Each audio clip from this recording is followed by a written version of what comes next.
Hi guys, आज हम physics के 9th क्लास का चैप्टर नंबर फर्स्ट है, ठीक है। उसका आज व्याख्या कर रहे हैं, ठीक है। तो देखिएगा, पहला है विज्ञान। विज्ञान कहते किसको? तो विज्ञान सावधानी पूर्वक और क्रमबद्ध तरीके से किए गए प्रयोगों और परीक्षणों द्वारा जो प्राप्त ज्ञान होता है उसको क्या कहते हैं? विज्ञान, ठीक है। विज्ञान को दो भागों में बांटा गया, भौतिकी विज्ञान और जीव विज्ञान। अब भौतिकी विज्ञान किसको कहते हैं? तो भौतिकी विज्ञान विज्ञान की वैसी शाखा जिसके अंतर्गत निर्जीव पदार्थ उससे संबंधित घटनाओं का अध्ययन करते हैं, उसको क्या कहेंगे? भौतिकी विज्ञान। जीव विज्ञान की वैसी शाखा है जिसके अंतर्गत सजीव पदार्थों और उसके संबंधित घटनाओं का अध्ययन करते हैं, उसको क्या कहते हैं? जीव विज्ञान। भौतिकी विज्ञान को दो भागों में बांटा गया, भौतिकी और रसायन शास्त्र। तो भौतिकी कहते हैं भौतिकी विज्ञान विज्ञान की वैसी शाखा जिसके अंदर ब्रह्मांड में हो रही घटनाओं का अध्ययन करते हैं, ठीक है, भौतिकी कहते हैं। रसायन शास्त्र भौतिकी विज्ञान की वैसी शाखा जिसके अंतर्गत तत्वों और उनके यौगिकों के बारे में अध्ययन करते हैं, उसको क्या कहते हैं? रसायन शास्त्र, ठीक है। रसायन शास्त्र के जनक जो है लैवोजियर हैं और फिजिक्स के जनक न्यूटन है। जीव विज्ञान के दो प्रकार होते हैं, वनस्पति विज्ञान और प्राणी विज्ञान।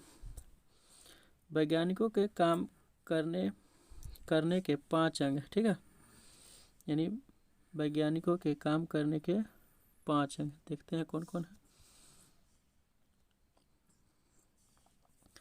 पहले घटनाओं को पहले सावधानी पूर्वक किया गया परीक्षण, संभावित कारणों के अनुमान लगाना, परीक्षणों का प्रयोग और कारणों का जांच के आधार पर किसी निष्कर्ष पर पहुंचना, आवश्यकता अनुसार विचारों और सोच में परिहार करना, ठीक है।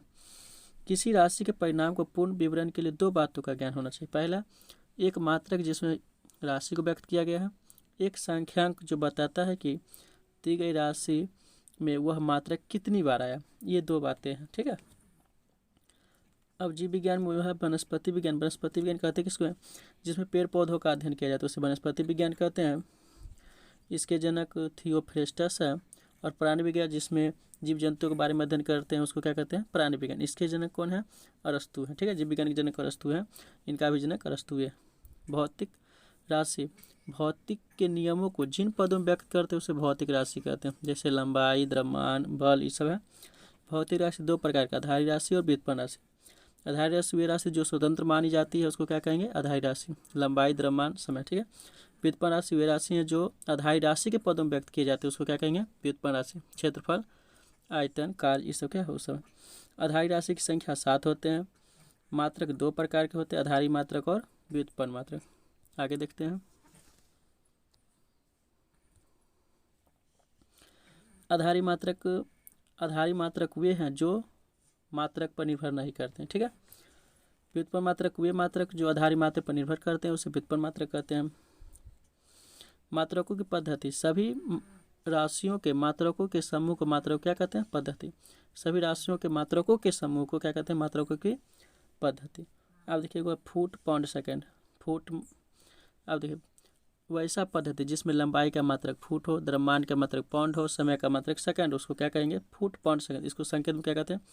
FPS पद्धति, ठीक है। आगे फुट, पाउंड, सेकंड पद्धति को ब्रिटिश पद्धति भी कहते हैं। पूछ देगा ब्रिटिश पद्धति क्या है, तो यही होता है।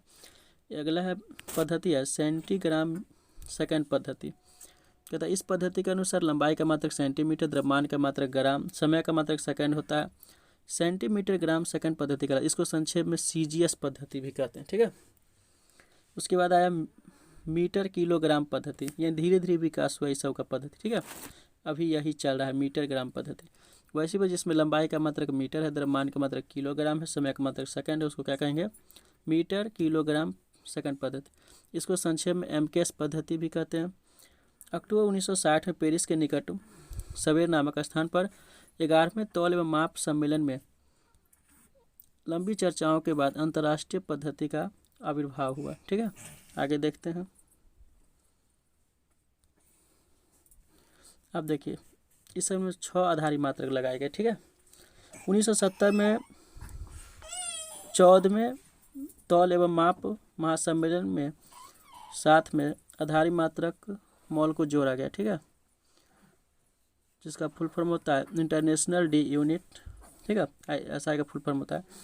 इसमें एक मात्रक है पदार्थ का मात्रक मोल, ठीक है। लंबाई के मात्रक केजी होता है, समय का मात्रक सेकेंड होता है, विद्युत धारा का मात्रक एम्पियर होता है, ताप का मात्रक केल्विन होता है, ज्योति तीव्रता का मात्रक कैंडेला होता है, जिसको सीरियस का पदार्थ के मात्रक मोल होता है। ठीक है, आगे देखिए, आगे है संपूरक राशि दो प्रकार के होते हैं, एक समतल कोण, घन कोण। समतल कोण का ऐसा मात्रक रेडियन होता है, घन कोण का ऐसा मात्रक स्टेरेडियन, उसका संकेत है RAD होता है। ठीक है ना, ये बगल में इन्हें होता है।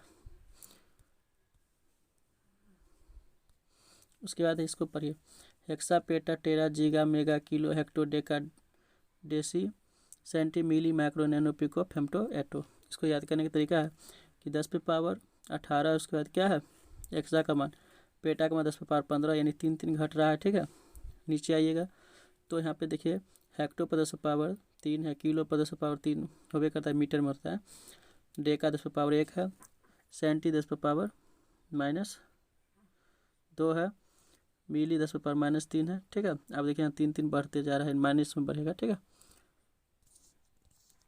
इस तरह करके इसको याद कर रखिएगा। क्षेत्रफल का ऐसा मात्रक क्या होता है, मीटर स्क्वायर। ठीक है, आयतन का ऐसा मात्रक होता है घन मीटर होता है, यानी घन मीटर करने का मीटर पावर 3 होगा। ठीक है, दाब किसको कहते हैं, प्रति इकाई क्षेत्रफल पर लगने वाले बल को क्या कहते हैं, दाब। दाब का ऐसा मात्रक क्या होता है, न्यूटन प्रति मीटर स्क्वायर। ठीक है, इसको पास्कल भी कहते हैं, दाब का ऐसा पास्कल भी होता है।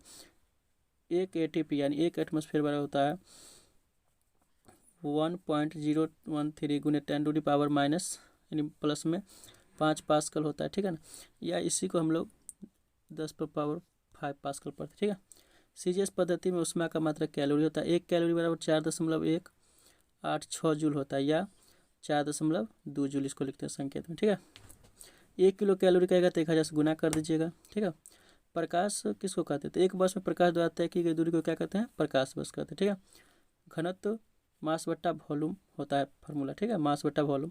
घनत्व का ऐसा मात्रक क्या होता है, केजी पर मीटर क्यूब।